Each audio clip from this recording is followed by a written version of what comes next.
180 hectares de céréales, 5 hectares de vignes. Les Philippons, céréaliers depuis 4 générations, se sont lancés dans la viticulture pour se diversifier. Ils sont confiants, malgré le fait que leurs collègues du Sud arrachent des pieds de vigne, faute de consommateurs. C'est pour ça qu'on a planté que du blanc. On sait que le marché du rouge il est un petit peu compliqué. Le marché du blanc va mieux. C'est pas dans l'idée d'aller concurrencer d'autres régions. Nous, c'est vraiment dans l'idée de faire du local. On est en bio. Le but, c'est de pouvoir aller vendre des produits sur Paris. Grâce à leur première récolte en 2024, les Philippons ont sorti 10 000 bouteilles qu'ils commencent tout juste à vendre en direct aux particuliers. Avec la cuvée 2025, ils espèrent en produire le double. À 60 km de là, non loin du château de Versailles, voici le plus gros viticulteur d'Île-de-France. 25 hectares de merlot, chenin ou chardonnay plantés au même endroit que les anciens vignobles du roi.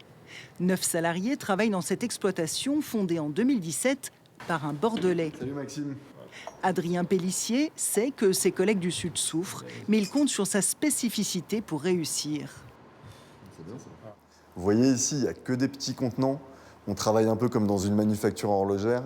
C'est des vins qui coûtent effectivement beaucoup plus cher à produire, mais c'est une approche de niche, l'idée de vins qui vont être consommés en circuit court, dans les restaurants de la capitale, avec la promotion des prescripteurs du marché, les sommeliers, les chefs. Plébiscitées, certaines bouteilles s'exportent même aux États-Unis dans des restaurants étoilés, mais cela reste une exception. En Île-de-France, la viticulture est tout juste en train de renaître.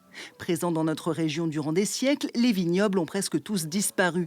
Après des années d'interdiction, la vente de vins produits au nord de la Loire n'est autorisée que depuis 2016.